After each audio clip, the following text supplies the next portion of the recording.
So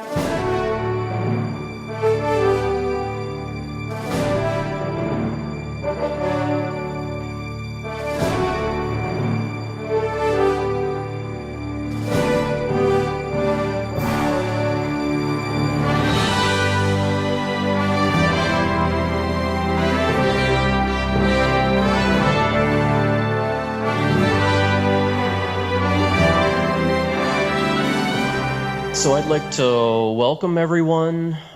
This is the town hall for candidates for Michigan's 4th Congressional District seat, sponsored by the Midland Progressive Democrats. I'm Brian Fisher. I'm the chair of the Midland Progressive Democrats. I've been invited to moderate the proceedings tonight. The intent for this town hall was that it be bipartisan. We invited all 3 declared candidates. Our current representative, John Moulinard, declined to attend. The reason given from his office was that Congress is in session and he is in D.C. right now. So the 2 candidates who did agree to attend are Democratic candidates, Jerry Hilliard and Ziggy Kozicki. They're seated at the table at the front. The ground rules that were agreed to by the candidates and our organization, each candidate will have 5 minutes, up to 5 minutes, to introduce themselves. After that, the candidates are going to take audience questions and, if necessary, moderator questions. Looks like we have a lot of audience questions already on the 3x5 cards, so I appreciate that, and we'll try to get to as many of those as we can. Audience members are also welcome to use the 2 microphones at either side of the stage here if you'd like to speak your question rather than ask your question by voice rather than 3x5 card. If you have cards, you see Pete Sinclair down here is collecting the 3x5 cards, so feel free to wave your card in the air and Pete will see you and bring it up here to me. If you want a fresh card, I've got those. So after the question is asked by either an audience member or myself, each candidate will have up to 3 minutes to answer the question, and we'll alternate who goes first. And then each candidate will have up to a 1-minute rebuttal if they choose to do so. And I'm going to do my best to keep the proceedings under order and to have the questions be as diverse as I possibly can. So anyway, welcome. I would like to introduce the candidates first. By coin flip, we've decided that Jerry Hilliard will be first, and so I would like to introduce Mr. Hilliard. Mr. Hilliard was born in the 4th Congressional District at Midland Hospital. His dad was an oil driller and worked on many of the wells in the area.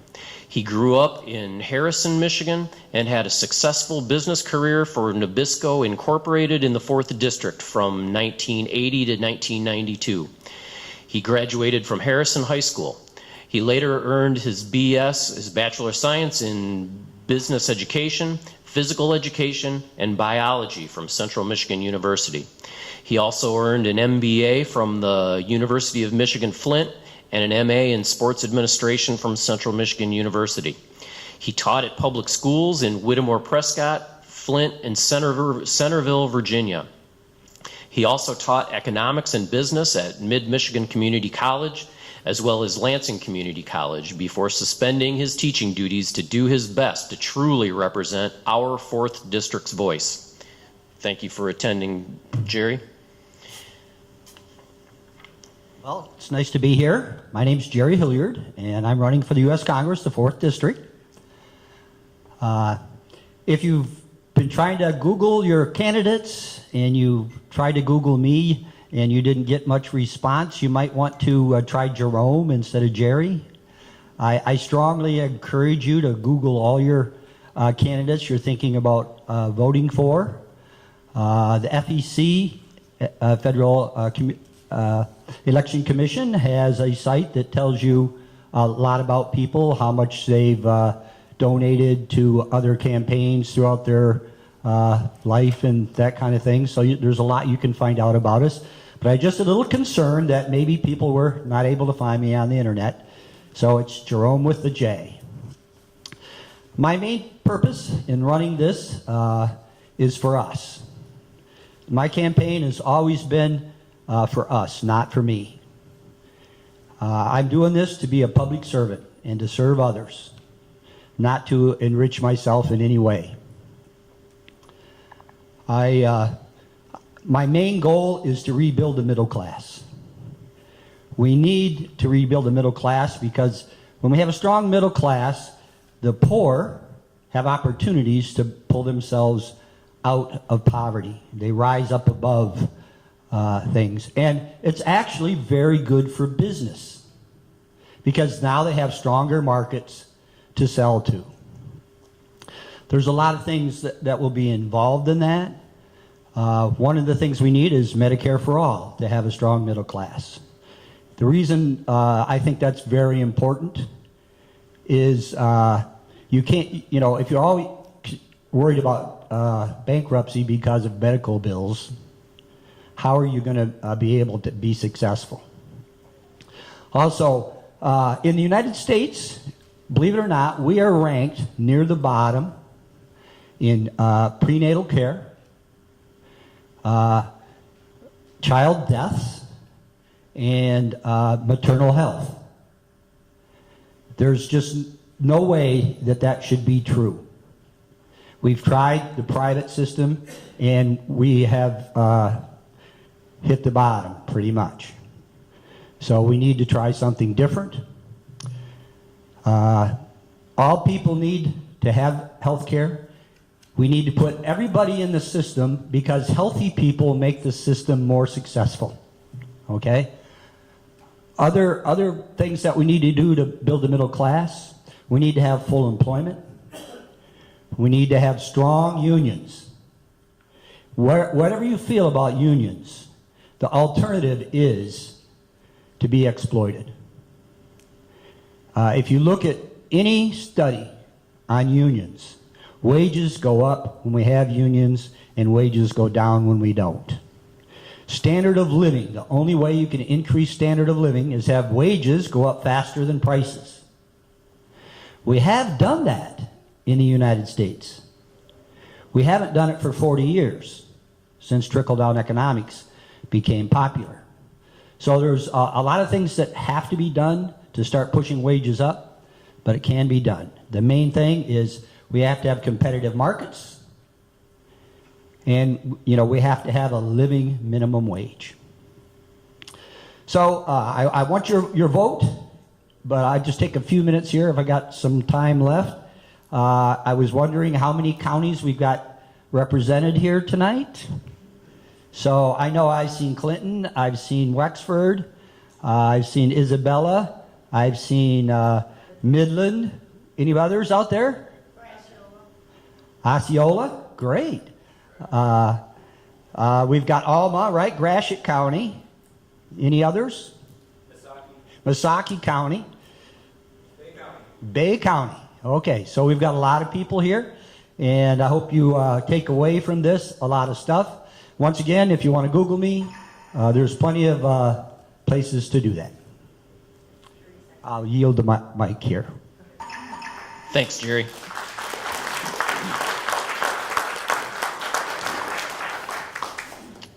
Our other candidate here today is Dr. Zigmond Kozicki. Most people know him as Ziggy. Ziggy is a Democratic candidate for United States Congress, Michigan 4th District. He is not a professional politician. He is a university professor and a practicing psychotherapist. His 4 college degrees are from Central Michigan University.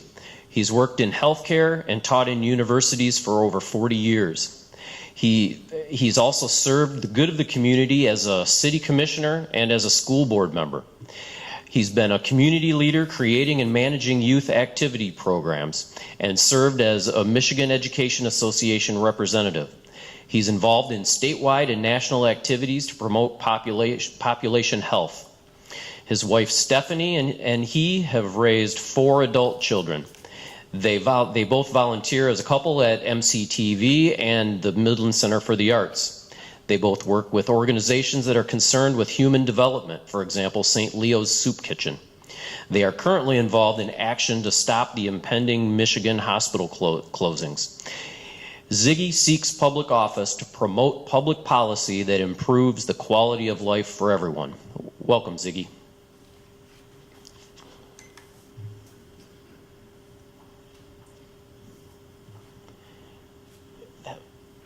I'm going to use this one here just to kind of balance things out. I'd like to welcome everybody here. I'm happy to be here. I was a reluctant candidate until I went out into the 14 counties of the 4th District and met many good people. And then I realized that it is a calling that is necessary for any good citizen. We all have to take care of each other. And what I've discovered since I declared in February is that we have a monumental task ahead of us as Democrats. We have to get people to vote. Democrats don't vote. That's our weakness. It's our Achilles heel. And I have been empowering people my entire life as a psychologist, as an educator, as a coach, as a city planner, whatever. And this is really what we all have to think about. We're all in it together. And this is a real critical time. So my running for this office really is self-serving in this way. I don't want to wake up to another Trump victory. I don't want to wake up to another Republican tax plan that is going to close more hospitals or put more people out of work. I don't want to do that. I want to live in a world where we have fairness, where there is a prevailing wage, where people take care of one another. And one of the things I want to see is the end of this bullying that takes place from Washington by this sociopath who's been elected president. And I'll call him a sociopath because I'm a licensed psychologist and he fits it. You know, other people are reluctant to do so. They're afraid of this bully. But he's a bully. He's a sociopath. He's become our president. And this week, he goes to Russia to meet with Vladimir Putin in a secret meeting. Now, I'm a little bit suspicious of that, and I think we all ought to be. But let me move back to the 4th Congressional District. I'm running against John Molinar, and many of you know him. He has been a professional politician.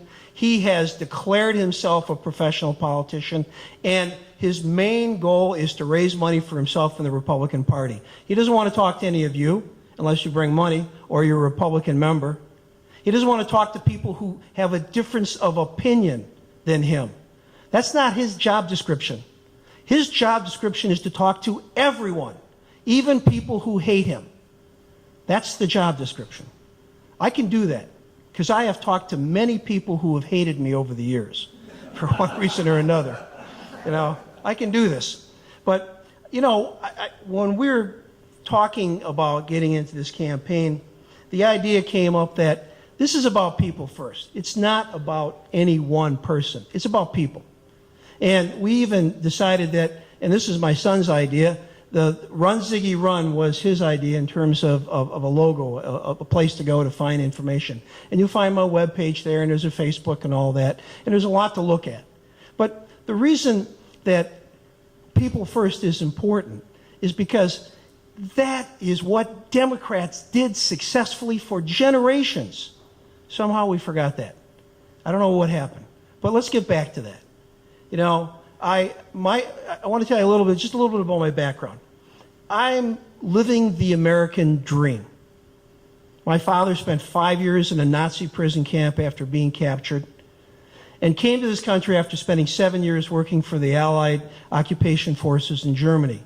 I was born in Brooklyn, New York. I'm a first generation. You know, when I see these things about immigrants and so forth, I understand because I understand evidence that 72% of first-generation Americans are more productive than the rest of the population. And I'm that. I mean, I work 12-hour days. I do all kinds of things that other people wouldn't do. And some people say, why don't you relax? My son oftentimes says, why don't you just chill? I can't. It's in my DNA. I saw my parents struggle. I saw them work in steel mills. My dad died of asbestosis because of that. So I want to wrap this up by saying I am not here to be a politician. I'm here to be a true blue Democrat, a person who cares about other people. And I want you to get empowered. That's why I'm running. And if we work together, John Molinar will have to find a new job after this year. Thank you. Thank you, Ziggy.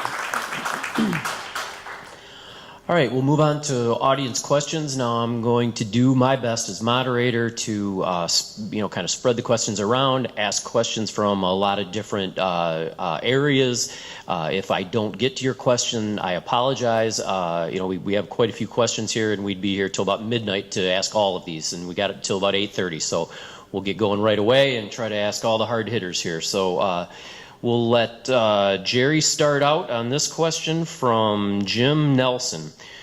Question: when elected, what would be your first legislative priority? What bill would you sponsor? Medicare for All would be the first thing that I would want to sponsor if I was elected. And the reason for that is, as I mentioned earlier, is the situation with our young people. Our young people, the reason that we're last in a lot of those categories is because our young people don't have insurance. Young mothers don't have insurance, and they don't get the care that they need.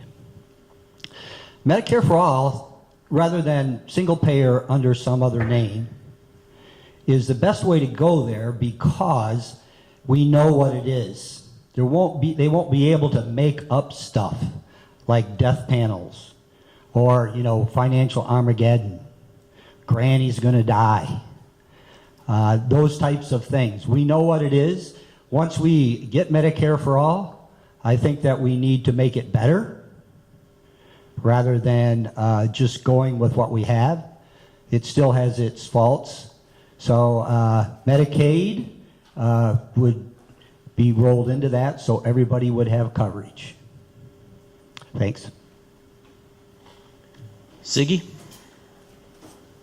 Well, I think the first thing would be bipartisan bill to stop hospital closings throughout the United States. 800 hospitals are going to close because of the Republican tax plan that was passed. It's a bait and switch. People are going to get a little money this year, they're going to pay more next year, and then the government's going to have to make up the difference. Do you understand, maybe you do, but that every month we pay $280 billion to pay down the government's debt right now? That's why we don't have good roads. They're giving all the money away instead of spending it on things that we should be all benefiting from. And they're giving it to friends who already have too much money. But besides that, we have to protect Social Security and Medicare from any future cuts. We have to look at the water issues in this state. We have to make sure that we have a water center that does research. And more importantly, that we protect teachers from this continual attack and blaming that's going on throughout the United States for the social problems that are taking place. These problems are a result of the social determinants in our system. They're not the result of poor teachers. But the Republicans want to privatize education. They want to privatize Social Security. They want to privatize Medicare. They want to privatize all these things because they want the money. The Republican goal is always to get more money. The Democratic goal is, sure, we want money, but we also want to be able to live with one another and to raise our families and so forth. So we've got to move away from this all-profit model, this capitalistic model that only thinks that money is the most important thing. We have to stop declaring wars on other countries and spending so much on military. And so all of these things are part of what we have to think about. But coming back to what I would work on, it is important to save the hospitals from closing in this state. 54 hospitals could close. That's one of the first things we can work on. And I think there'd be bipartisan support for that. That could be something that could be done in 2 years. Thank you. Thanks. Would either of you like to use your rebuttal time? We got 1 minute? Yes. Well, that was hard to respond to because there was so many things there. So I'll just talk about the one thing that I brought up, and that is Medicare for All. That's the first thing we have to do, to put people in a place where they can feel confident that, people today stay out of work so they can have better insurance. There's so many things that Medicare for All will do for us. And as far as the hospitals closing, I've done a lot of research on that myself, and I just don't see where that's going to happen. Thank you. I've been told that you're running around the district saying that. So let me refute that right now. Moody's, which is the group that does classification of whether hospitals are doing well, uses 2.6% return on interest as a margin to determine whether a hospital is going to be successful. In our research, we use 2%, which is much more conservative.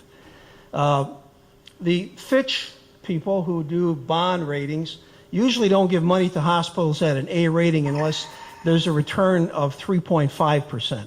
So the hospitals we say are going to close, 54 of them are having less than 2% return on investment. So I wish you would stop saying this, because you're just sounding like a Republican. In fact, maybe you should join John Molinar's camp if this is the kind of stuff that you're going to be saying in the future.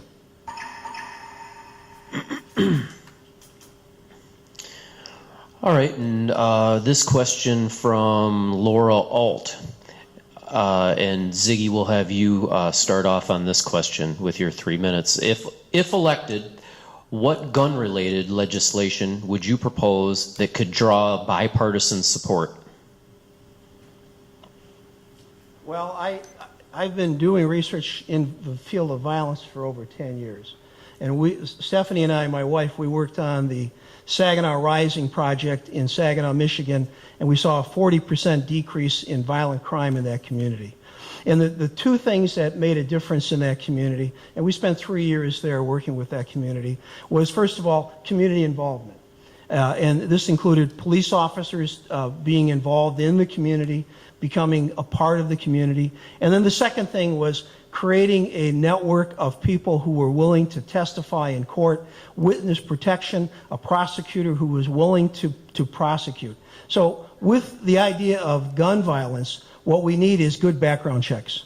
And I think this is something that Congress could agree to. Because then we would start identifying those people who probably have guns in a community, who probably shouldn't have guns in the community. It would make it much easier for community policing to start identifying these characters. And this is what we did in Saginaw, actually. We identified about 120 people who were really bad actors, and we brought in the state police to be there 7 and 24 for months until those bad actors were either picked up, run out of town, and the crime rate dropped. So, community policing needs background checks. It needs the data to determine who's got guns. Now, somebody's going to say, okay, many of these people are picking up guns illegally. That's true. But in a community, the sheriff's department can also do a number of other things to make sure that if people are carrying concealed weapons and they don't have a permit, that they can get arrested. And it's as simple as pulling somebody over and checking them out. And if you know that a person is a bad actor to begin with, you want to pull that person's car over as soon as they run a red light or they don't put on their turn indicator, because you want to find that gun in that car and you want to take it away from them so they're not going to shoot somebody. So that's what I think we could do. So background checks is something that many people in Congress have already said they want to support, but the National Rifle Association has lobbied extensively against background checks. And the background checks aren't going to affect people who are good people who have guns, who want to keep guns and so forth. It's only going to help us identify the bad actors. And it'll make it much easier for community police officers to get in there and start getting at these people. And this is a really important thing for us to realize. If we don't do this, then we're going to end up with more of this violence in our communities. Thank you. Thanks, Ziggy. Jerry? Would you repeat the question, please? Sure. I was asked to repeat the question from Laura Alt. If elected, what gun-related legislation would you propose that could draw bipartisan support? I'm fully supporting Mom's Demand Actions plan. It's a common sense plan. It covers gun checks, and I do add a little bit to what I think should happen as far as gun control. I think we should outlaw assault rifles, or at least very, very strictly regulate them. And we should also outlaw the bump stocks, they call them, which can turn some rifles into an automatic rifle. And I think we should do more stuff before the possible shooter gets into the school. I think all schools now should have every entrance have 2 doors, a metal detector at the first door. If the metal detector goes off, it would lock down the second door and the first door, so that it would stop the person right there. I also think we can do more outside of the school to stop shooters. I think we should have fences that don't look like prison fences. There's lots of ways you can make a fence around a school without making it look like a prison. We need to have metal detectors placed on those fences for people trying to get in. We need more video coverage outside the school. We have most schools have a lot of video coverage inside the school, but not as much outside. So I think it's a comprehensive thing, but I think a great place to start is Moms Demand Action's plan. Thanks, Jerry. Ziggy, a 1-minute rebuttal. I like the Moms Agenda. They're really trying to educate people. We've been members of the Moms Group. In fact, we made 3 videos for them. We showed 2 of them at the American Public Health Association in Denver and Atlanta, Georgia. So we're promoters of the Moms program. And I think they have the right idea, which is basically educate people about guns, gun safety, about where guns are in our communities, our environments, our homes, and help people to treat guns as they should, as something that has a lethal consequence. Thank you. Jerry? I don't think I need any rebuttal. All right, thanks. Next question is from Dave Newhouse. Question is, what is your position on the right of a woman to get a safe, legal abortion? Jerry, first. I definitely feel women should have the right to choose, make decisions about their own body. Politicians should not be making those decisions, since it's mostly men these days, although women are really starting to take over these days, which is going to be a good thing for policy. Ziggy? Well, I have to say that I was raised a Catholic, and I teach at a Jesuit university. And Catholics believe that abortion is wrong. But within the Catholic faith, we also have differences of opinion, and I understand that the law allows this to take place. And certainly I am one of those kind of people that believes we have to follow what the law says. In our society, we've had abortions taking place legally for probably 40 years or more. I remember when abortions weren't legal, and when people would fly off to New York or someplace to get an illegal abortion or have to leave the country. I think women should have the right to choose what they want to do with their body. And, this is a secular country. It's not a religious country, and I understand that. Religious people can impose standards. They can talk about morality, but it still comes down to the voter. And I believe that the majority of women and the majority of people in this country want abortion to be legal, and that's the way it should be. We're a democracy. People vote for it. And I know this is probably something that the Supreme Court is going to visit again in the future because of the changes in the court system. I'm thinking that what's really important is for those people who want abortion to be legalized, you really need to elect a lot of Democrats, because they're the front line on this thing. But my personal feeling about it is this is a woman's choice. And I am never going to tell somebody what they're going to do with their body. That is entirely up to them. And because of what I know about Christianity and about Jesus, there is nobody amongst us who can condemn a woman for making a personal choice like this. and still say they're a Christian. You know, we are all incapable of being perfect or in some ways understanding the situations that people are in. I think this is a personal choice. It shouldn't be something that's regulated by religion or government. It should be a choice between a woman and her physician. Thank you. Thanks, Ziggy. Jerry, would you like your rebuttal? Yeah, a few more things about the right to choose. Taking away the right to choose is not going to save that many fetuses. We've had abortion long before Roe versus Wade. We're just going to be going back to the old way. So we're not going to save that many lives. The people who argue against abortion make it sound like every one is, a crime, but it's not going to save that many lives doing that. Actually, you might save more lives by having it legal because the women won't die, and the babies may sometimes are born anyways, and lots of other problems. So, thank you. Thanks, Ziggy. Rebuttal? All right. Thanks. All right. So the next question is regarding the environment. A couple facts here first in the question. Atmospheric carbon dioxide has increased 46% since the dawn of the Industrial Revolution. 75% of that increase just during the lifetimes of many people here. Now, global temperatures are rising very fast in geologic terms with potentially catastrophic consequences for the environment and human civilization, some of which is already occurring in the form of record-breaking heat waves, floods, droughts, wildfires, crop failures, civil unrest, and refugees. Reversing this process will be slow and it will get hotter before it gets cooler. Do you agree that this is an urgent problem?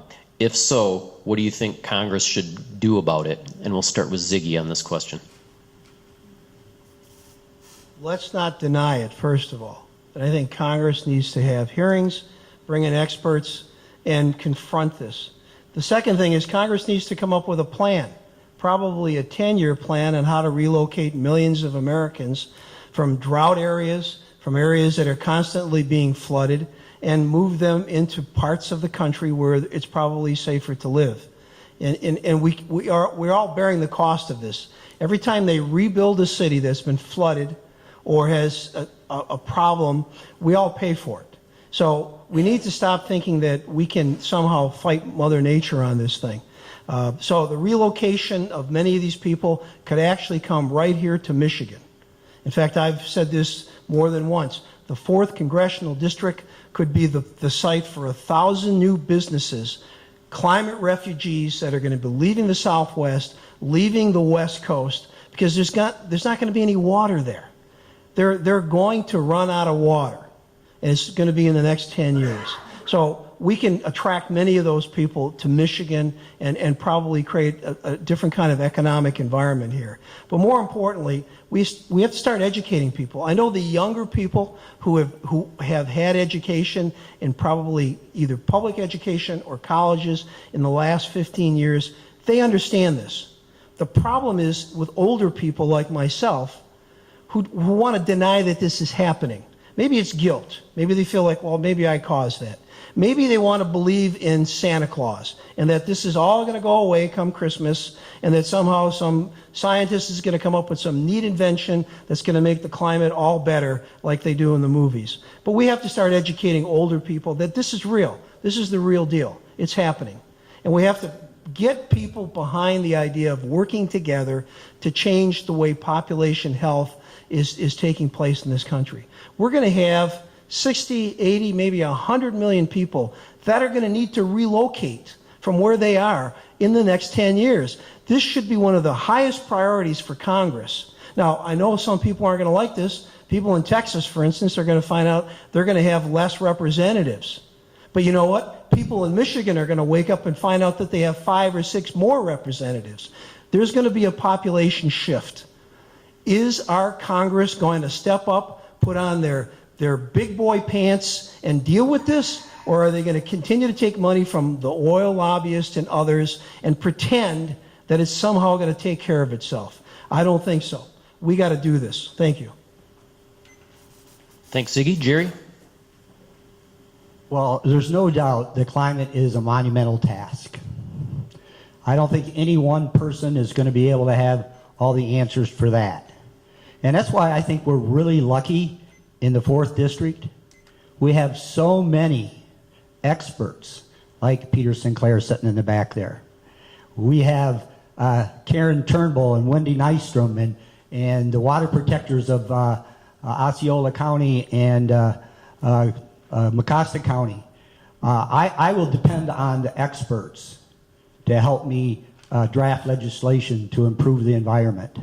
And it's got to be really fast, because there's a lot of scientists that say we're very close, if not already hit the tipping point. So that's the way I feel about the environment. I'm not going to pretend to be an expert on that, but I know that we have a lot of great experts in the 4th District that I can rely on. Thanks, Jerry. Ziggy, rebuttal?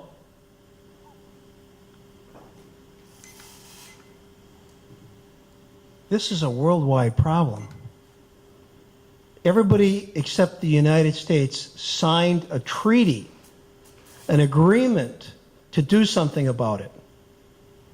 We're living in America, the denier country. We're about the only country that doesn't believe in climate change.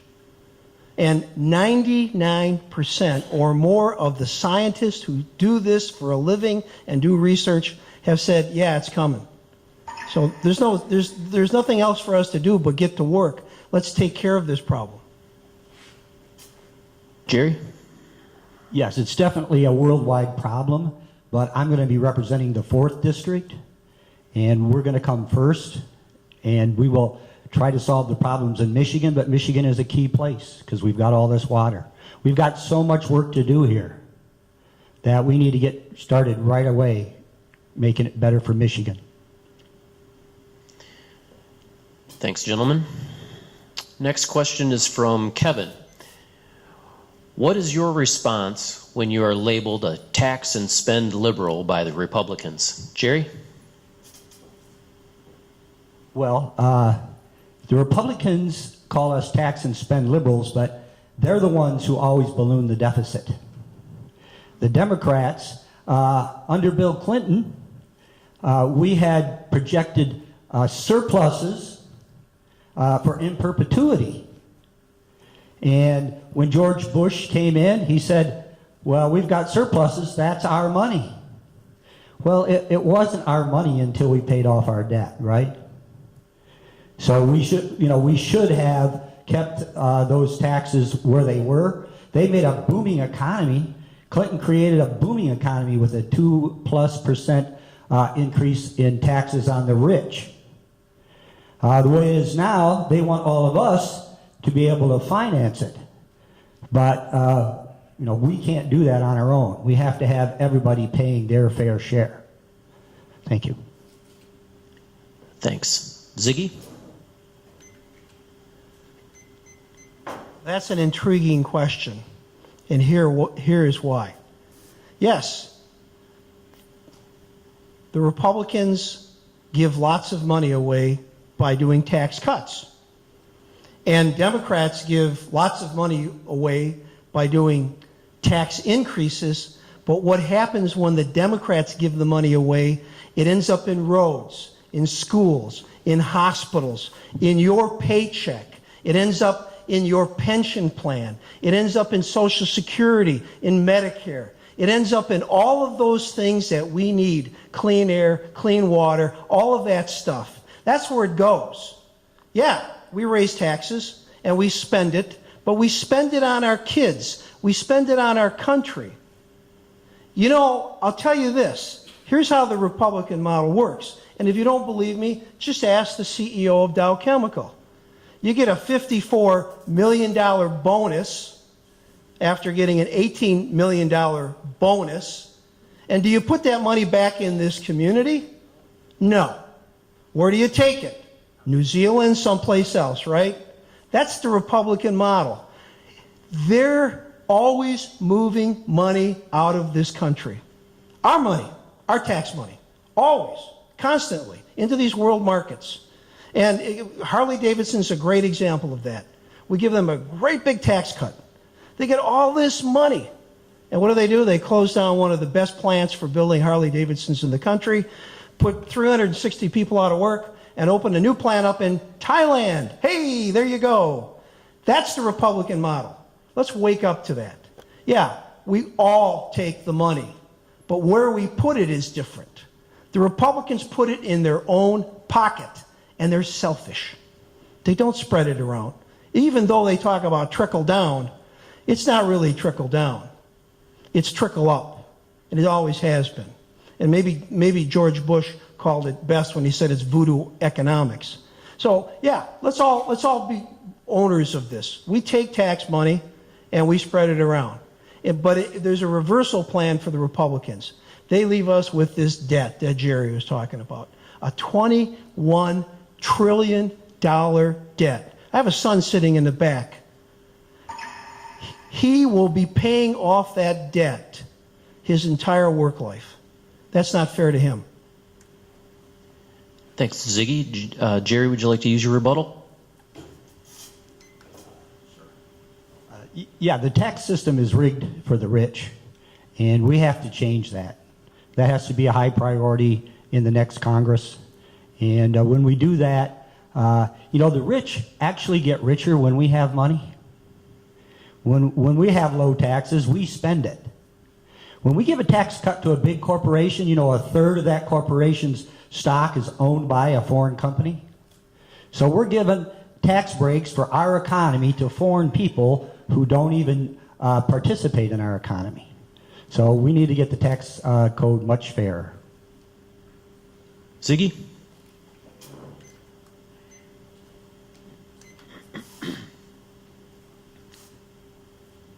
Taxes are written by lobbyists. They're 2,000 pages or more long. Tax is confusing so that we don't understand it. I mean, it should be simple, right? We should be able to pay our taxes without having to go see an accountant or whatever. It should be a very simple process. You give them so much each year, and they take it. But they make it complicated because they want to make it seem as if it's something that we'll never understand. It's very simple. We put some money in, we take some money out. But the problem is they want to make it razzle-dazzle so we don't see how they take the money out and use it for things that we never intended it to be used for. That's my thinking. Thanks, gentlemen. The next question is from Jerry Spencer, and he asks, what is your position on the legalization of cannabis or marijuana? Ziggy, we'll start with you. Back in 1971, Richard Nixon, who didn't like hippies who were smoking marijuana, decided he was going to put cannabis on Schedule I and make those damn hippies know who the president was. No evidence for it, but it's been there ever since. Since then, we've probably put 1 million or more people in prison because they smoke hemp. We have created an industry of imprisonment, which oftentimes includes a lot of people who live in the inner city because they're trying to hustle a few bucks, so they sell a little weed because that's the only thing that the white people who come into the neighborhood really want. And so we put a lot of these people behind bars. It's time to get it off of Schedule I. Move it to Schedule II. We know it has health benefits. On Schedule I, it means it has no health benefits at all. I have patients who have stopped using opiates. There's one in the audience here, in fact, who've stopped using opiates because they've gone to cannabinoids, and they've found that has helped them to get off of the opiates. And there's many studies outside the United States that demonstrate that cannabis has a place in society. So we need to stop villainizing these people, and we need to let science take over. Let the scientists determine what the benefits of this are, and let us then use it in a way that is in the best interest of the public. And I know that many people are afraid of it, but you have to keep in mind that this was a propaganda campaign that was started by Richard Nixon for a purpose that has nothing to do with drug use or abuse. Now, just as a disclaimer, I am not a user of cannabis, so I don't have a dog in this fight.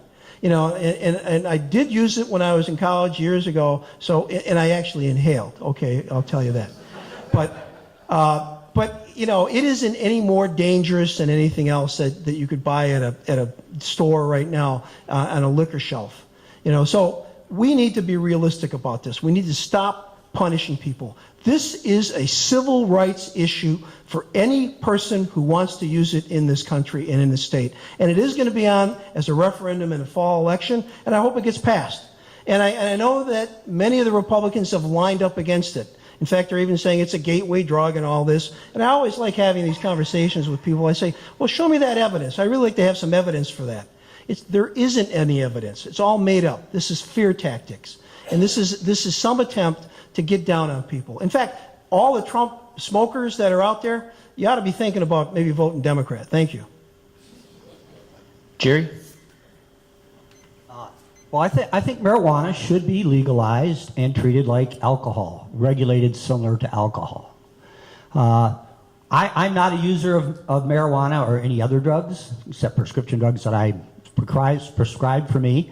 I don't even drink, so I don't have a horse in this race either. So, but I feel that our society is ready for marijuana to be legalized. And as a representative of the population, it seems foolish to try and stop it. I think that marijuana has many, many good uses. We just, in Michigan, added autism to one of the diseases that you can use marijuana for to cure children's autism. My biggest problem with what's going on now is it going to be corporatized? I think we need to make sure when we write the law that legalizes marijuana that we don't give it away to the corporations. That the individual person can grow marijuana for themselves if they want to, or even like craft beers. If you want to get a license to grow your own type of marijuana, you should be able to have it. I just think that society thinks we're going to use it now. 25 years from now, maybe we'll find out there are some problems with it. But society wants it, we should have it. Thanks. Ziggy, would you like your rebuttal? Well, Jerry said it shouldn't be corporate business. It already is. In the 4th Congressional District, I know of 3 huge marijuana factories that are being built right now. I'm not going to talk about them in detail, but people are pouring millions of dollars into raising 20, 30, 40, 50,000 plants at a time. So it is going to be corporatized. Corporate money is going to get into it. And I'm sure that there'll be a corporate end to it as well as an individual grown end to it. But, where there's money, there's corporations. Jerry? If I implied that anything other than that I thought corporations are going to be there, but we can't let them run it. That's what I'm trying to say. We've got to make sure that they don't try to pass legislation, lobby, so that they can push out the small growers, because a lot of people will be growing it, and that's a lot of competition for corporations. They're going to lobby with all the money they can come up with to keep the small grower out. Thanks. Next question, bear with me, this is a little long, is from Carolyn Ross from Gratiot County. The question is, this is a 40-year problem. Gratiot County has 2 EPA Superfund sites and 7 brownfields. We are still dealing with the contamination from Velsicol, PBB spill in the 70s. EPA funding keeps changing. Our water is unsafe to drink. Currently, it is piped in from Alma. The health issues we are dealing with are worse than Flint. What will you do to ensure that this mess is cleaned up? I'm sorry, Ziggy, it's your turn to go first. My doctoral dissertation was just shared by the CDC in Washington, D.C. last week as an example of a primary study of what we're doing or not doing right in testing hospital water in the United States. I was pleased to hear that. But I started looking at this whole issue years ago when I was working for the state of Michigan, the Department of Education, when the Velsico and the refinery thing started. And I've followed this very carefully. Most of the money in the Superfund has gone to lawyers. It's gone to lobbyists. It's gone to people who've done studies. Very little of it's ended up in the ground. That's Congress's fault. Congress is lazy. Congress is lobbied by these people. Congress is corrupt. It's not making sure that the money that we put into the tax system to clean these sites up is getting done. And John Molinar has been in this district all these years, and he still hasn't cleaned up this site? What the hell is he doing? What kind of representative is that? You know, I get angry every time I see these career politicians who drive right by these things that they should be paying attention to and fixing on their way to Lansing or Washington or the airport because they're in a hurry to talk to a lobbyist or go across the street, make a phone call to get money for their party. This is not what the job entails. It entails going to a community, talking to the people, going back to Washington, and pressing the leadership there to get that money there and to fix this. And a good example is Puerto Rico. You know, look what happened there. Nothing, right? After a terrible storm, because the politicians are all busy taking care of themselves. So this is something that comes from a lack of moral integrity, a lack of ethics, a lack of care about people. And a person who holds the office, who doesn't care about the people he represents, should be fired, should be sent home, should be given some other job that doesn't have anything to do with people. John Molinar has failed this community. He's been a representative in this community for years, and he has not done the job. And so my solution to the problem is fire John Molinar, hire me, we'll fix this. Thanks. Jerry? Well, it's hard to believe how many years it's been since that happened. I was in college. I graduated from college in 1974. The United States, both parties, everyone has failed the people in St. Louis, Michigan. And the next Congress has got to, work with the state people.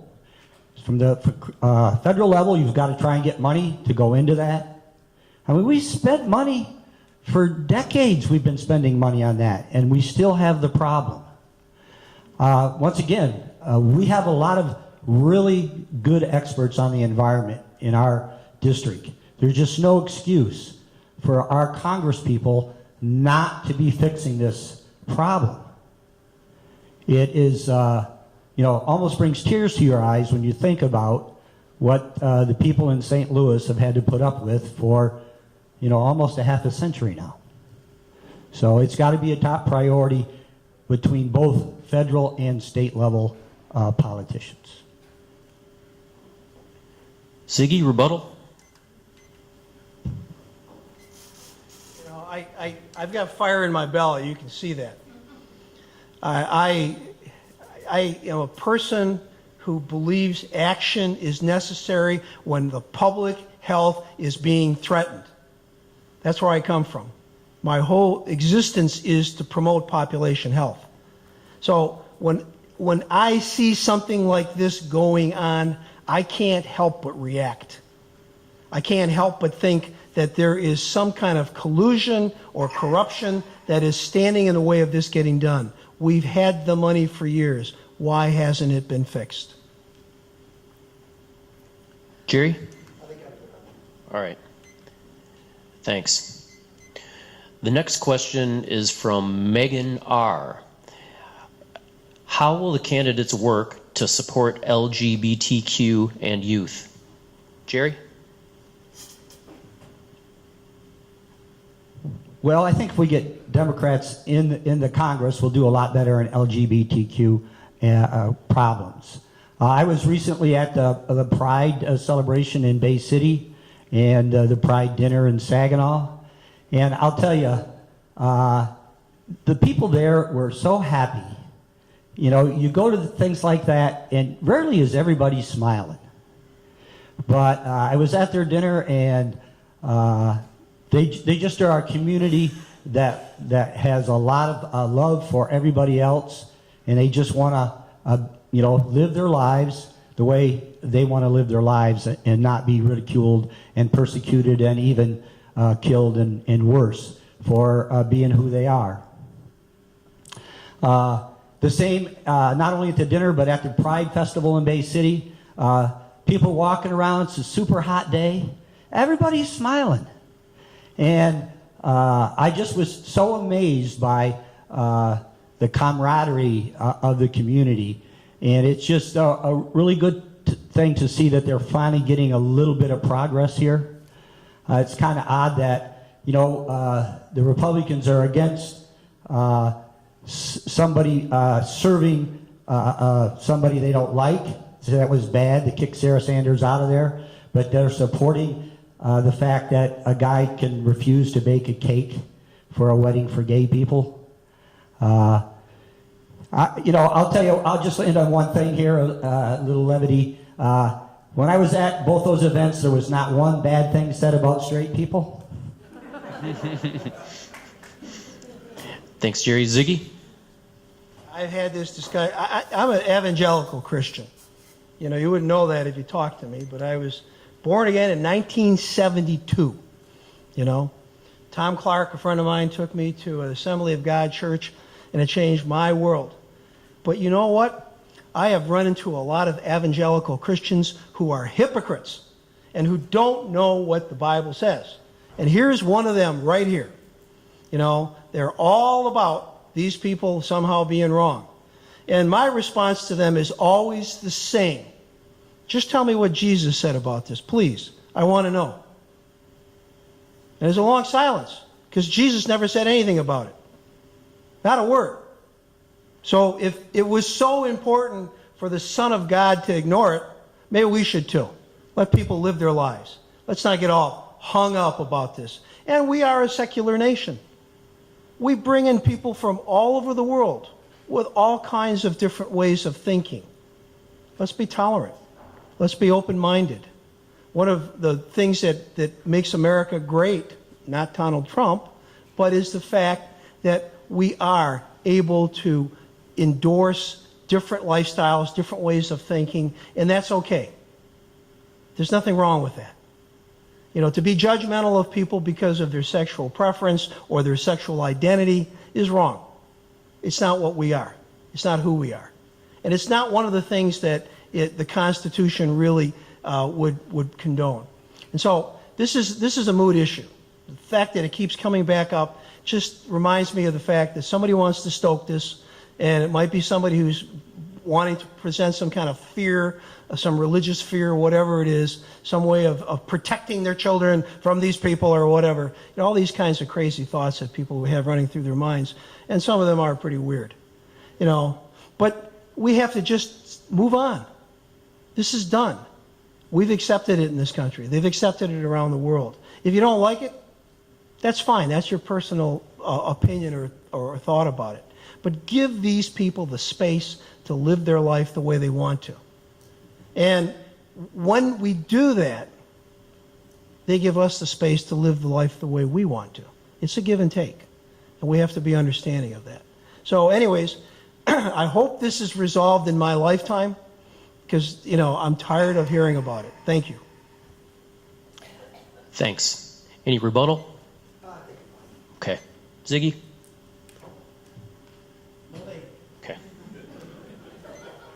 We're in agreement on that point, I guess. The next question is from Jim Chrisman. For more than 30 years, income inequality has been increasing. The middle class is being hollowed out as the rich get richer and the poor get left behind. The consequent despair has led to a dramatic increase in suicides in white working class males and is partially responsible for the election of Donald Trump. Do you agree that growing income inequality is a problem?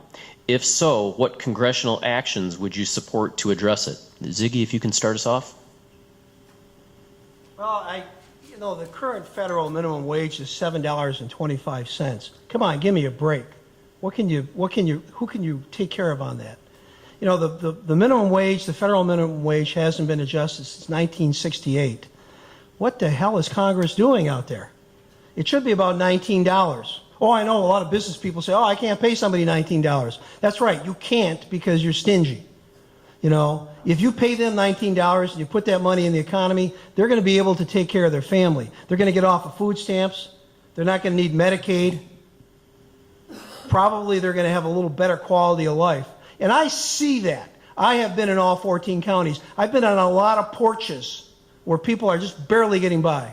I was at a trailer park, and I went up to the door, and my wife was with me, and she said, watch it, be careful there. There was a rug in front of the door, and she said, don't step on it. And I said, why? She said, there's a hole underneath it. And sure enough, they were embarrassed that they had a hole in their porch, so they put a rug over it. If you step on it, you're going to go right through the floor. We have people that are barely getting by. I know Midland's not your typical city in the 4th District, because there's a lot of money here that came in from Dow Corning. There's a lot of people with high incomes because they're chemists, they're researchers, whatever. But you drive out just a little bit into the countryside, into rural America, and you'll see the poverty. You'll see the people that are barely getting by.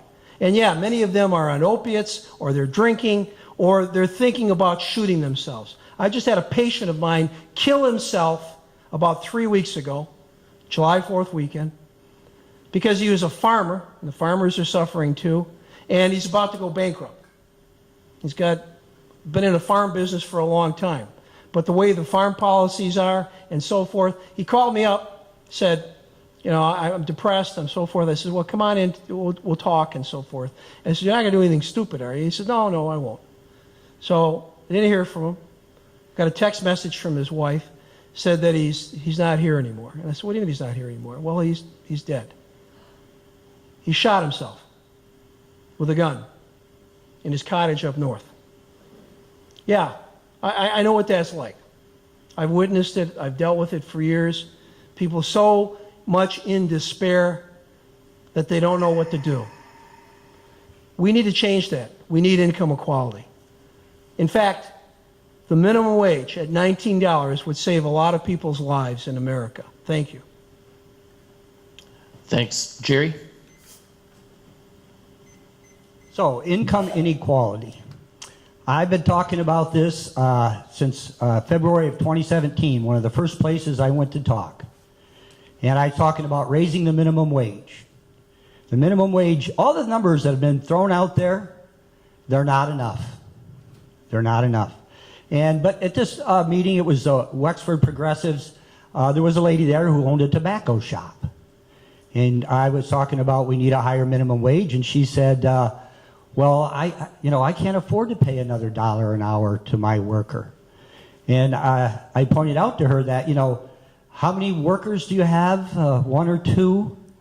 For every, when you raise the minimum wage, for every $1 or $2 per hour, you have to pay more. There are untold, depending on your market you're in, untold thousands, hundreds of thousands of people who are now making more money to buy your product. And for that particular instance, tobacco, people of low income use more tobacco than people of high incomes. So a lot of that increase in a minimum wage would go straight to the people that buy most of her product. So income inequality is the problem of this generation. The millennials and the generation before them, they have different names for them, but really the post-baby boom generation, when we went through, we had up to 80% of our college paid for. Today in Michigan, it's 17% of the college is paid for. by state, local, and federal governments. When we put all this money into baby boomers, a lot of the people sitting in this room benefited from that. And look where most of the people in this room have taken themselves, including myself and Ziggy. We benefited a lot. And we're the same people that are saying to them, we can't afford to help you with your education, to help you move yourself up out of poverty. We're broke. We've got more billionaires per capita than any nation in the world. The baby boomers created more wealth than any generation that's ever lived. And a lot of that was because we were willing to invest in young people. If we don't solve this problem, we're not going to have a nation left. The next crash, we won't come out on top because the rest of the world is woken up. Thanks. Ziggy, rebuttal? I don't know if it's a rebuttal, but when I said $7.25 in 1968, inflation there's been a few raises of the minimum wage, but it's not kept up. In other words, the Congress throws a few pennies here, a dollar there. They talk about a dollar like it's a big deal. It was a big deal when I was 5 years old. Okay, a dollar isn't a big deal anymore. In fact, if you think about it, a penny was a lot when I was a kid. Now, if you want a penny, I bet you walk out in that parking lot, people are throwing them on the ground because they see them as just wasted space in their pocket. Thank you. Jerry? I'd just like to say again that, the younger people are expecting us to show the way so that they can have the opportunities that we have. If we don't give that to them, our society is really going to suffer. Jerry, you might as well stay standing because you're going to be the first to answer this one, and kind of it's almost a follow-up here from Will. How will you create opportunities for young people who are entering the workforce or have been underemployed and are facing significant student debt and stagnant wages? I guess his question is, how will you create opportunities for young people? Okay, well, one thing that helps raise wages, other than a minimum wage, a living with minimum wage, is stronger unions. Unions push wages up for everybody. That's one thing that young people don't realize, the power that unions have to raise wages, make life better. The key, now when you raise wages, people say, well, it causes inflation. But if that's true, that, whenever you raise wages, it just gets eaten up by inflation, that means we would never have grown, right? Because every time we got a raise, it would have been eaten up by inflation. The truth of the matter is, there's something called a multiplier effect. When wages get pushed up, you have more money to spend. What happens to that money? You're getting my first day of my economics class here. What happens to that money, people? Somebody spends it, right? Then what happens to it? Somebody else spends it, right? It gets spent again and again and again. And so we can raise wages over inflation. That is the definition of a higher standard of living. You're always going to have inflation, and that's the excuse the right uses to bash raising the minimum wage or having unions. But the truth of the matter is, we've got to be at full employment. When we're at full employment, that means that wages are going up faster than prices. One of the ways we can get there is to change it from a 40-hour work week to a 35-hour work week. The 40-hour work week was invented by Democrats and unions, and it used to be children could work 12 hours a day, whatever. The unions and Democrats came in and said, we want a better deal.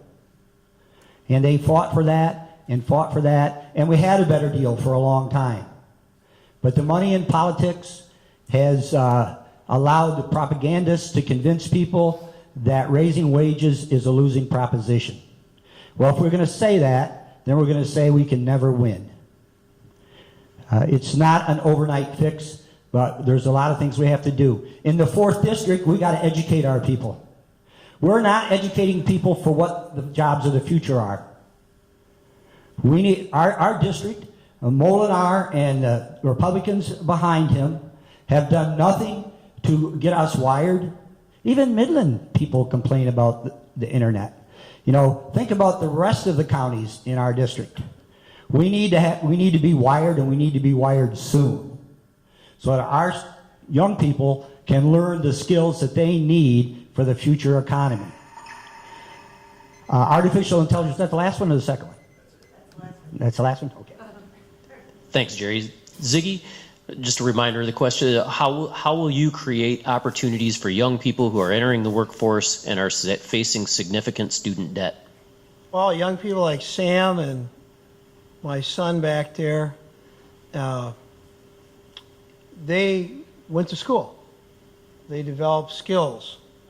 We have 1 million jobs in the country right now that aren't being filled because we've provided the wrong training, the wrong opportunities for people.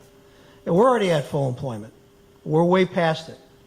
What we don't have is an education system that really connects with the workforce and the employers out there.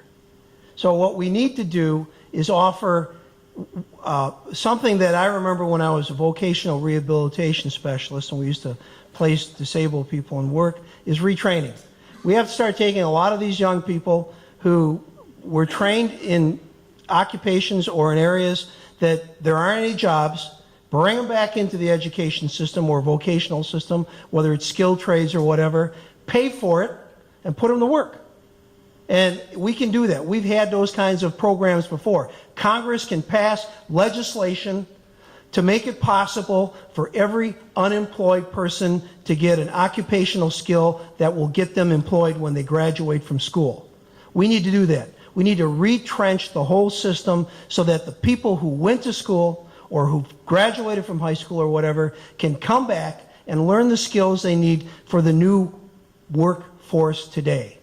It's here. It's now. 1 million jobs are waiting for people right now. And what do we do instead? We hire people from other countries because we don't have trained people here. And then we complain about all these foreigners taking our jobs. Well, the reason they're taking our jobs is because we haven't trained our kids and young adults or even older adults to be job ready. So we need to do that. We need to put this into high drive. We need to make this a high priority. A national retraining program for every able-bodied person that wants to go to work. And the government pays for all of it. So there's no excuse about I can't afford it. Pays for all of it. And when those people go back into the workforce, they'll pay it back in taxes and productivity, and you'll be hiring Americans for these 1 million jobs that are looking for people. That's how we do it.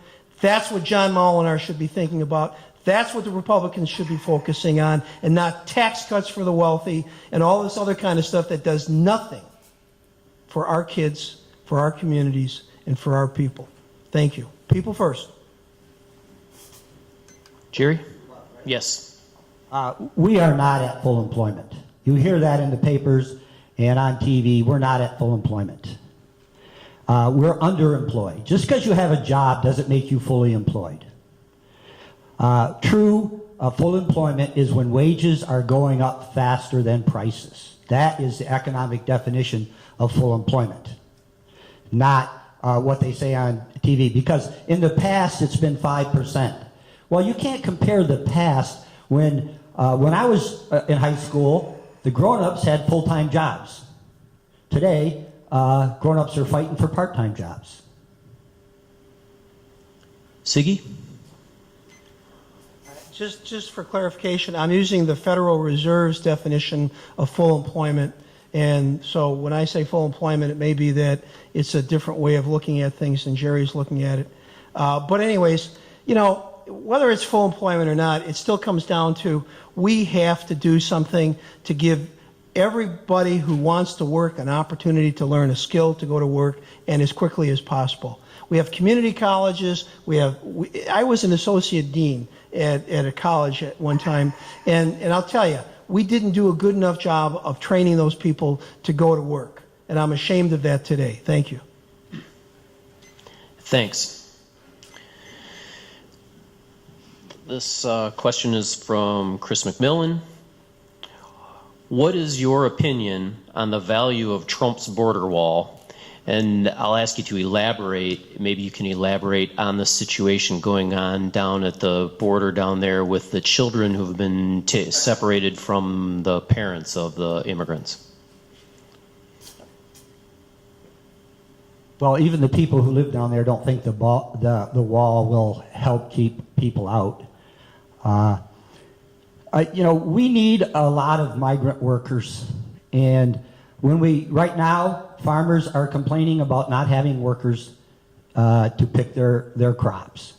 So the wall is just a symbol of Trump's that says, I'm bigger than you are.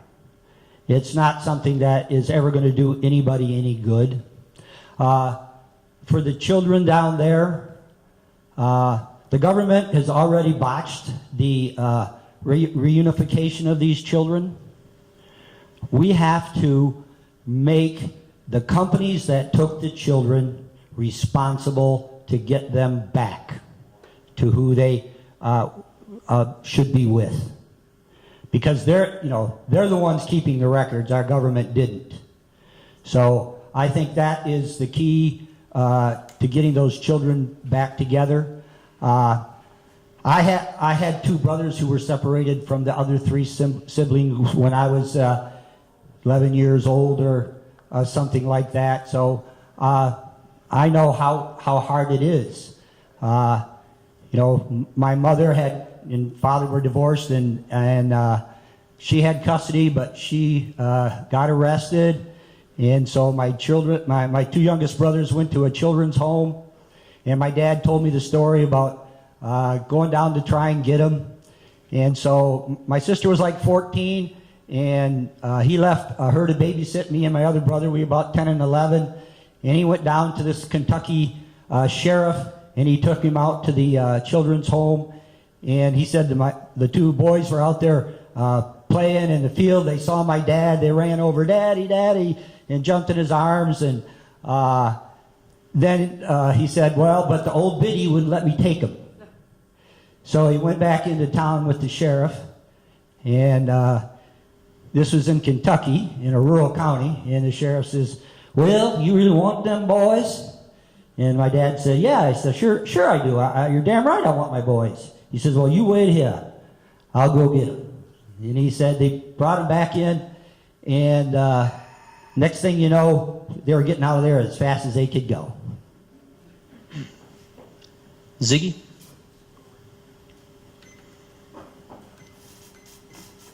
Boy, childhood trauma. Jerry just described an example of childhood trauma. Childhood trauma stays with you your whole life. I can't believe that our government is perpetrating childhood trauma. My mother was an orphan. She lost her whole family. And I watched her whole life how she struggled with PTSD and this whole loss of her family. What we're doing is barbaric. Stephanie and I went down to the March for the Families in Washington, D.C. We filmed it. If you want to see what people think about it, you can go on YouTube. Immigration and Inclusion, Immigrants and Inclusion is the name of the video. It's also on MCTV playing this week. But Americans are angry. Americans from all over America were there. Thousands of them, mile-long march past the Trump International Hotel. And as they marched by, I'll tell you, they saluted the hotel oftentimes in a way that most people would in a traffic jam. And you get what I'm saying. People are angry. This is not what America is about. We don't do this to people. This is the kind of stuff that fascists do. This is the kind of stuff that Mussolini would have done, or Adolf Hitler, or maybe Vladimir Putin. This is not what an American president should do. And as for a wall, you can go to Home Depot, buy a 30-foot ladder for $150, and 30 people will climb over it and be on the other side in 5 minutes. A wall is not the solution. What we need is a new comprehensive immigration policy in this country. Congress has been putting this off for over 10 years. They're afraid because if they pass an immigration plan, they may not get reelected. So what? Do your job. Pass comprehensive immigration. And then let's start negotiating with these countries about how we're going to move immigrants in and out of this country. They do this all over the world. They do it all over Europe. People have the cards. They come in and out of countries. I have relatives who live in Poland who work in England. You know, this is not rocket science. We can manage this. And we can make sure that these people are treated in the way they should. You know, these are not indentured servants. They're not slaves. They're people. And we shouldn't do this to their children, and we shouldn't do it to them. And anybody who does it, in my estimation, is a fascist.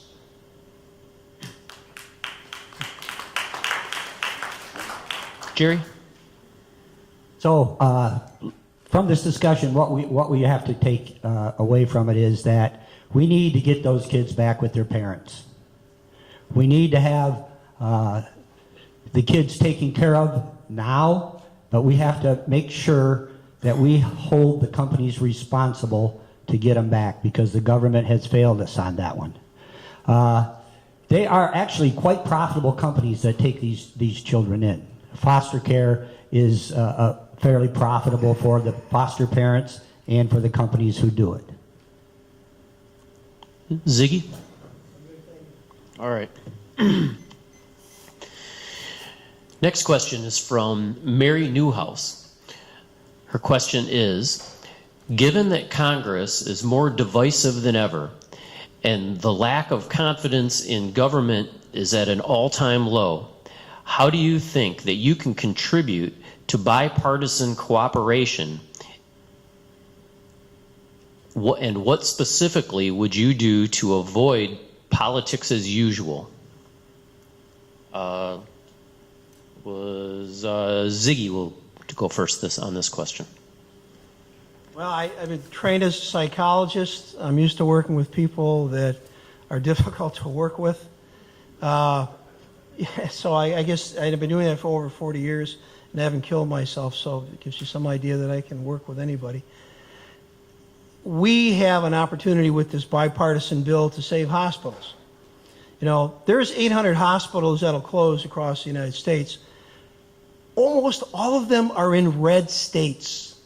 This is, you know, the really peculiar thing about it is Republicans voted for a tax plan that is going to close hospitals in their own states. And in places like Texas and Alabama, it's a lot of hospitals. So I'm going to make the rounds. I'm going to be talking to a lot of Republican congressmen about a bipartisan bill to save their hospitals. In fact, I just saw on YouTube a senator from Alabama talking about trying to save a few hospitals down there that don't look like they're going to make it. Well, he'd be the first one I go talk to. You know, we can get a bipartisan bill. And if we're successful in doing this, maybe it will open the door for other things, like, for instance, water or climate or other kinds of things. Or how about this big relocation that we're all going to be involved in, whether we like it or not, of millions of Americans. I think we can break this down into, let's do something that is local, that's going to affect your community. Let's work together. It's affecting my community too. Let's do something bipartisan. And you know how this takes place? This takes place when you have a congressman who doesn't kowtow to Democratic or Republican leadership, but does what's best for the people in their community. John Molinar kowtows to the Republicans. He does whatever they want. He doesn't care what you want. I'm not going to kowtow to anybody. I've never done that my whole life. Go back and look at my high school yearbook. You'll see it started a long time ago. I'm going to do what's right for the people of the 4th Congressional District. And if people in my party don't like me because they object to the fact that I may be a little rude at times or a little direct because I want something done in my district, tough. You know, we're going to get things done. But getting back to the idea of bipartisanship and working with people, there's got to be something in it for them as well as for us. And that's what we have to do. We have to start thinking about, how do we find something that is mutually beneficial? How do we get there together? We can do that. It's going to take some negotiating. It's going to be hard at first, but once we get some of this done, people are going to like the idea of actually coming home from Congress on that airplane and feeling as if they passed legislation that was more meaningful than renaming some ship in the middle of some ocean. Thank you. Jerry? The question spoke to the divisiveness in Congress. It's basically saying, given that Congress is more divisive than ever, and given the lack of confidence in government is at an all-time low, how do you think you can contribute to bipartisan cooperation on issues? What specifically would you do to avoid politics as usual? Okay, one of the problems that we have in bipartisanship is both sides make the perfect the enemy of the good. You know, as a Democrat going into the U.S. House, you know, we're not going to be able to get everything we want right away. It's going to take some bargaining, some I'll give you this, you give me that. We can't do it overnight. And anybody that goes in there expecting that we can is probably going to be very disappointed unless we can just overwhelm the Republicans at the ballot box this year. Which we could very well do. And in our heavily gerrymandered district, I'm pretty sure we're counting on that. So, working with other people, you know, I was a salesman for 22 years. You know, the way you sell somebody is you make them think that they had this idea. So you make your idea their idea, and then they'll go along with you. I have no problems working with other people. I'm not pushy, but I make my point. That's the way I was when I was in sales, and I'm not bragging, but I was very, very successful in my business career.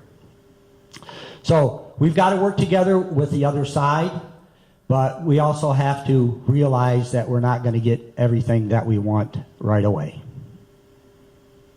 Thanks. Ziggy? I know a lot of Republicans. you wouldn't know that probably, but over the years, in the different things that I've done, I've worked with a lot of Republicans. Dave Camp was a Republican. I liked him. I got along with him. He used to come up to Ferris when I taught there, and he would speak to my students. And we had discussions about the tax plan. And we'd sometimes sit, and he'd talk to me about the tax plan. He was rewriting the tax plan. And he said, you know, what do you think about this? I said, geez, that sounds good. I mean, I think a lot of people would like that. You know, so I think there's room for discussion. There's room to get along with people. And I think we can do that. I think I can do that. I think we have to do that. Otherwise, we're not going to get anything done. Thank you. Thanks. Jerry? All right. So this next question kind of draws from a bunch of questions that we got regarding this. Carolyn Ross asks, will you listen? Will you communicate? Will you work for your constituents? Charlotte Morton asks, in what ways would you go about finding what and how your constituents want or need?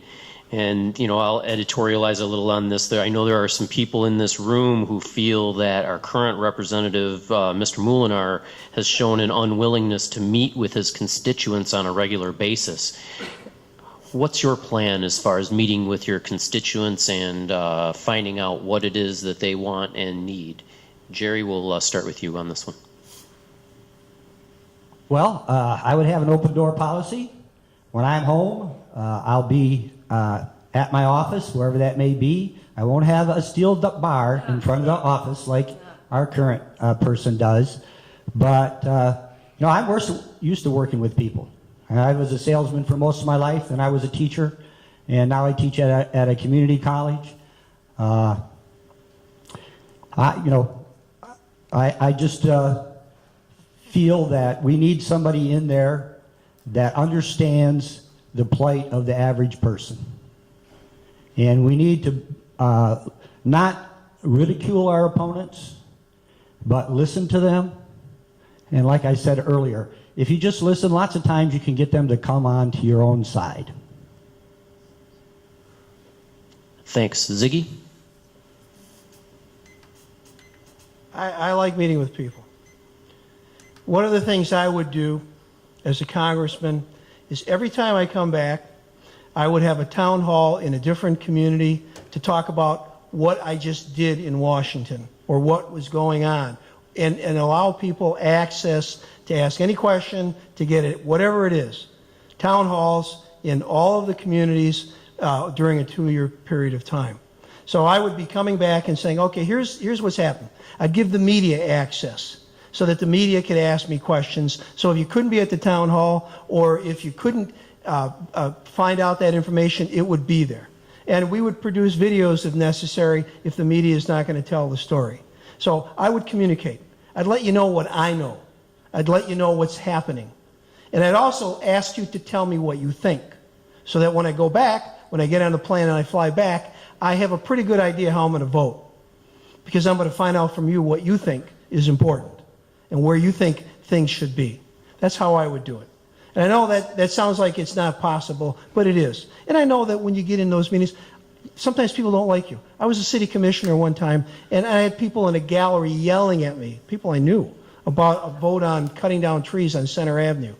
And I remember looking up at somebody and saying, Bob, I don't want to cut down the trees. Why are you yelling at me? He said, because I got to yell at somebody. You know? And I understand. Sometimes people just need to get the bile out of their system. They need to get the anger, the frustration out. And part of the job of a representative is to sit there and listen and take it, and then try to figure out what to do with it. And not take it personally, but look at the person and say, this person has an angst, an issue that he wants or she wants me to take care of. How can I do it? And I have to be honest with them. If they can't get that done by me, I need to tell them, look, I don't think I can do that. You know, I'm only one person. There's 400 plus people in Congress. But I'll go back, I'll talk to people, and I'll find out if there's any interest in this. And we'll run it around the track a few times and see if we can pick up some other people. But that's the way it should be done. Grassroots, all the time. And I will hire staff that actually wants to talk to you, that actually wants to be with you. And if they don't, they're not going to work for me. It's as simple as that. Thank you. Thanks. Jerry, rebuttal? I just want to say that, you know, I have an open door policy. When I was a manager, I had an open door policy. Anybody that wants to come in and speak to me is welcome to. I will be posting regularly when I vote on something on my website as a congressperson why I voted on that. I'm not going to beat around the bush. This is why I voted on this issue. And maybe I had to give up something that you wanted, but I'll tell you why I had to give it up. I mean, Ziggy, your extra minute? All right. All right, the next question is from Lisa. And she asks, can you tell us how student debt forgiveness works or would work? And I think, you know, she's speaking to, this has kind of been an issue in the you know, the news that's been brought up lately. And, you know, maybe you can speak to the problem of student debt and your ideas on how student debt forgiveness works or would work. And Ziggy will start. Well, my son is sitting back there. I'm going to embarrass him right now. He just graduated with a doctorate in physical therapy, and he owes about $100,000. Isn't that right? A little more than that. Okay. Yeah. So I know what this is like. I'm a parent. I've raised with Stephanie 4 kids. They all have college degrees. 2 are still working on their PhDs. My daughter is teaching out in Maryland, 10th grade, advanced English. She's still paying on her student loan. Yeah, we got to change this. And my idea is very simple. We have to put more money in the Pell Grant system so that people can get some assistance there. And we have to look at 10 years of constant payments or community service or whatever, debt forgiveness. So if a person goes to school, runs up a debt, they get out, they make their payments for 10 years, whatever's left over, we eat. Because they're taxpayers now, they're working, they're not defaulting on their debt, and there is a lot of default on debt, let me tell you. And they finished college.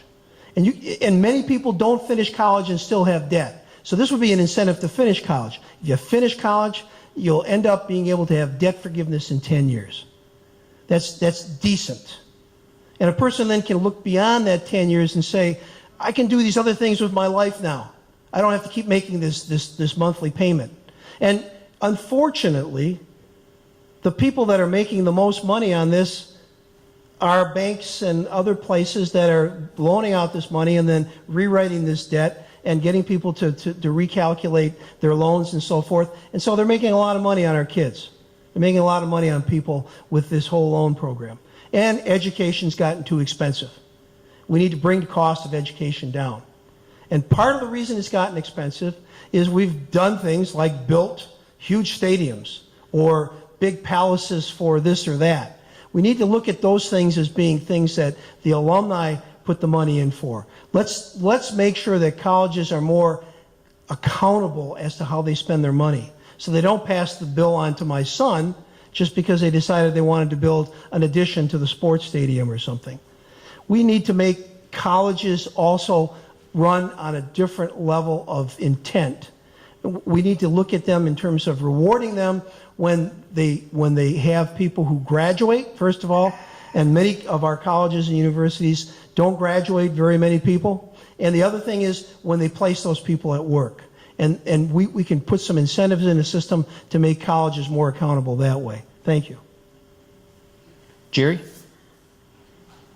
Well, the starting place for debt forgiveness is making it absolvable in bankruptcy again.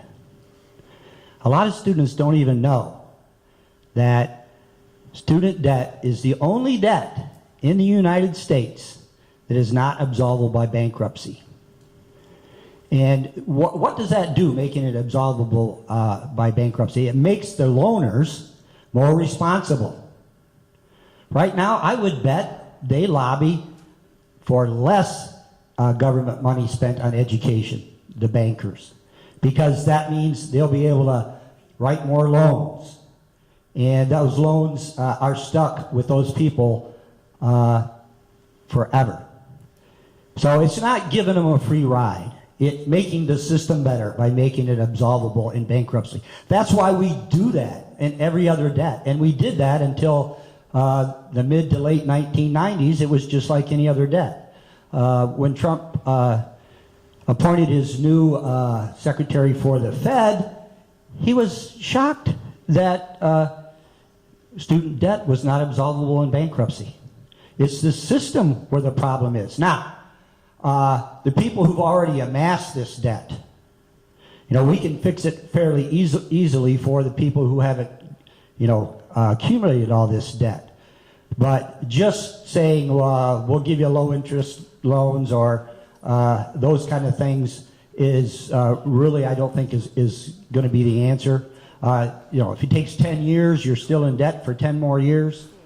I read an article. I am an MBA, even though apparently I don't know anything about hospitals. I just read an article saying that we would be better off as an economy if we paid off that debt. Because those are our consumers for today. Those are the people that are going to buy houses, going to buy cars, going to buy pools, going to buy whatever it is somebody sells. We have to make the system work for everybody. People coming up, we've got a blueprint. Do what was done for us. And that will help solve the problem. But it still starts with absolving that in bankruptcy. And that is not a free ride. Ziggy, your 1 minute follow-up? Couple of things. One, I agree with you, Jerry. You don't know anything about hospitals. And the other thing is, having gone through a bankruptcy myself because of family members that had medical problems, I don't think that's the solution for absolving debt. I think there ought to be some mechanism to allow students to off-ramp on their debts in other ways. I think it's irresponsible to think that we're going to just allow students to go to school, run up a debt, and then find an easy way out.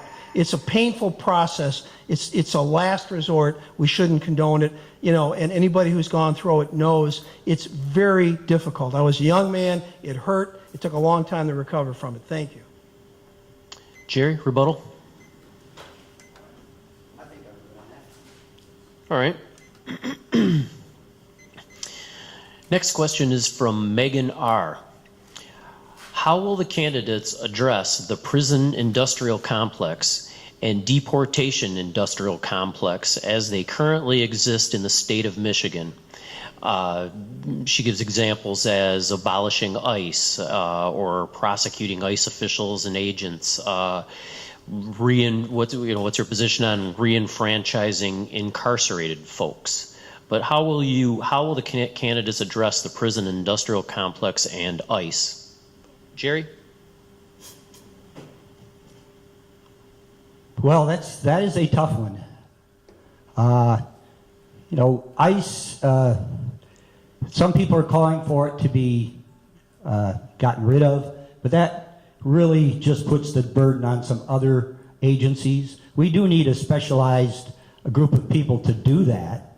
I think it really starts at the top. I think most of those people that work for ICE, before Trump came along, they probably had a lot of compassion for those the people coming in. But today, they're upset. They're doing their job, and that is what the government tells them to do. So we need to have a better educated group of people who work in that organization. We have to put more money into it. We have to put more social workers into it. We have to look out for the children and the grown-ups that want to come to our country and have a better life. So many of the jobs that migrants get are ones that America doesn't want to do or can't do. Actually, at least 3 southern states have passed draconian laws keeping migrants out. You know what happened to the crops? They rotted on the vine. We need to regulate that. We need to do a good job of deciding who should be able to get in and who shouldn't be able to get in. But people who come in from a gang-infested country and ask for asylum should not be turned away and should not have their kids taken away and be put in prison. They need to be taken care of like we used to take care of them, with compassionate people who care about the people that are coming to them. Ziggy?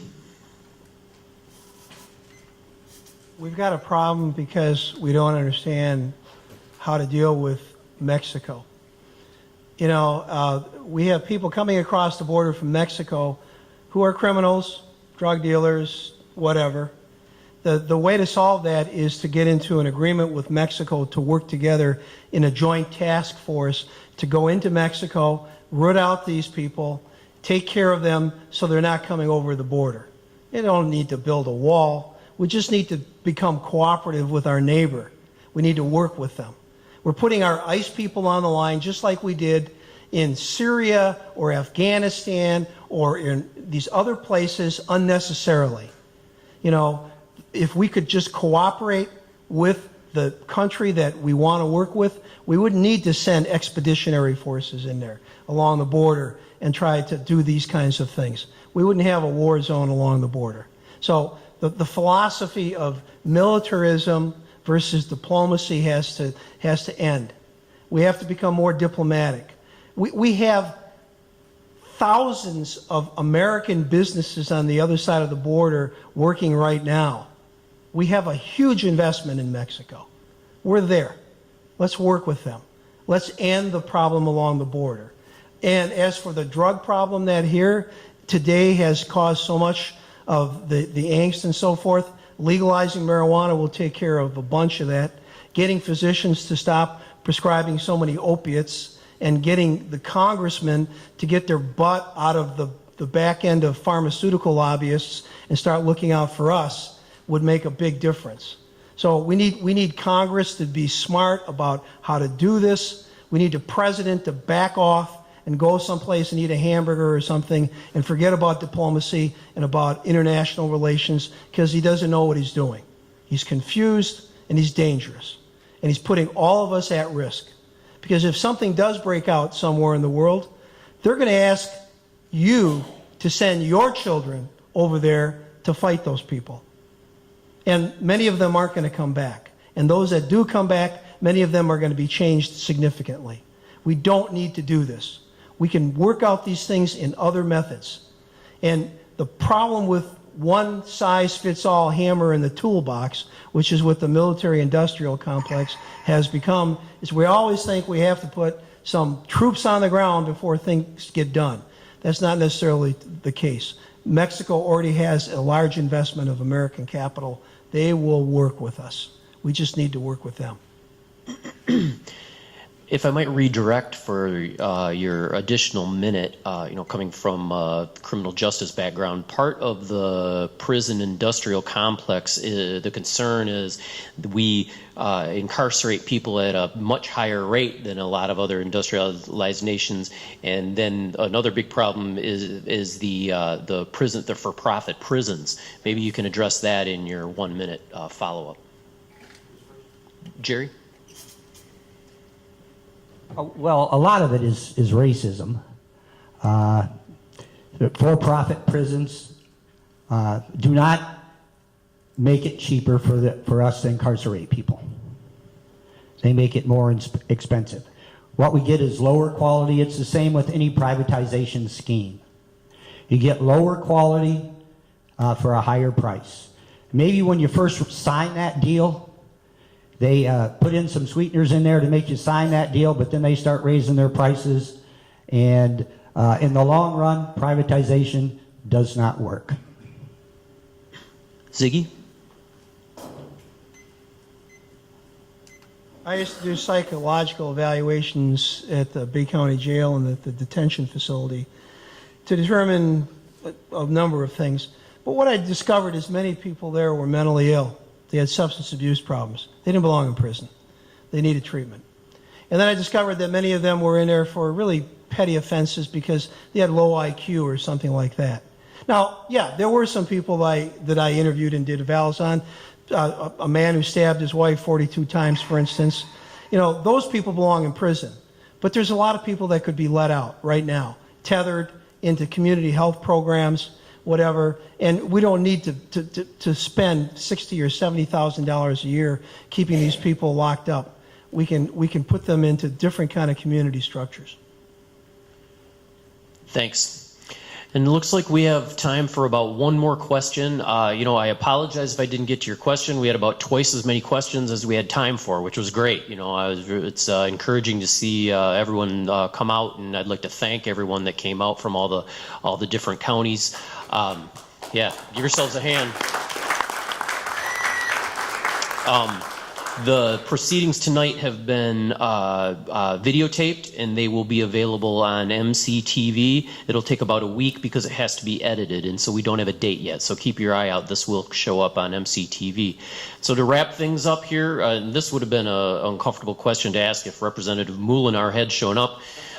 Kathy McCready asks, considering the wide range of legislation on which a U.S. congressman votes, please describe in which area of legislation would your votes most differ from those of Representative Molinar, and explain how they would differ. We'll start with Ziggy.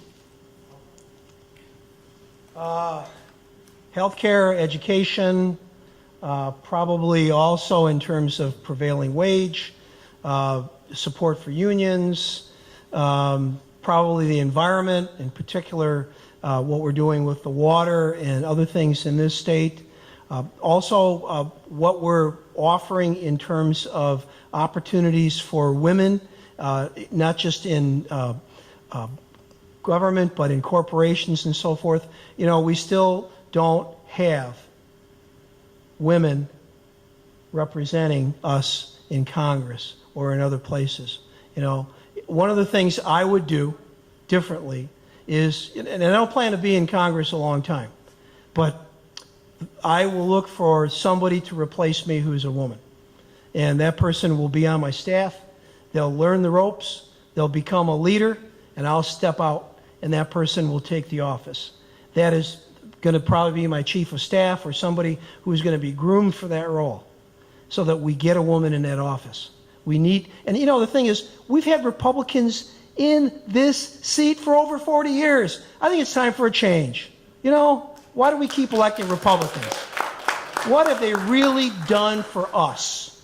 You know, they've taken care of themselves very well in Washington and in the high corporate places, but for the average person, like I said, drive out into the communities, look around. We're struggling. So those are a few of the things. The other thing I think I would do different, and I think this is really important, is stop acting as if a congressman is some really, really important rock star. You know? I mean, the founding fathers really expected the person to go off from the farm for 4 or 5 years and return back to the plow, not to become some demagogue or some rock star kind of figure that people have to follow around, and you know that they have people opening their doors for them, and they drive in black cars, and they have security details and all this. That's not what the representative is supposed to be. It's supposed to be your neighbor. I'd be your neighbor. And if you saw me in the supermarket or at the gas station or someplace and you wanted to talk to me, and if I had time, I'd talk to you. I'd find out what's going on. You know, if you invited me over to have coffee with you and others, if I could, and you didn't have a shotgun across the table, I'd probably come over and visit you. So I think that's one of the things I would do differently. Thank you. Jerry? Well, thanks to whoever wrote that question. For the last one, we get a nice softball question. Because, you know, John Molinar couldn't be worse. He votes against the middle class on every single issue. He's rated by one service as 97% going with Trump. The only thing he hasn't voted with Trump on is sanctions on Russia, because Trump didn't want them and he voted. So give him credit for that. He voted, put sanctions on Russia, which we do need. So we need pro-middle class legislation. We need pro-middle class tax policy. We need pro-middle class labor policy. And we need pro-middle class economic policy. And he votes for corporations every time. And I will vote for people every time. And I have made the pledge that I will not accept any corporate money. Now, thank you. I will accept PAC money from things like the unions and the Sierra Club and others that are friendly and fighting for our ideals rather than the opposing ideals. I worked for a Fortune 500 company for 20 years. I know how they treat people. They treat them like a chair or a table or a briefcase. It wasn't like that when I first started. Once they're done with you, they just throw you away. You know, the younger generations, they don't have the ability to think into the future. What am I going to do with my future? Because there are no jobs you can get and count on as a future. And not everybody is a chemist or a MBA or a psychotherapist or, you know, most people are just average people looking for a job to support their kids and have a good life. So John Molinar votes for none of that stuff, and I will vote for all that stuff. And that's about all the time that we have. I would like to thank both of our candidates, Ziggy Kozicki and Jerry Hilliard. Jerry?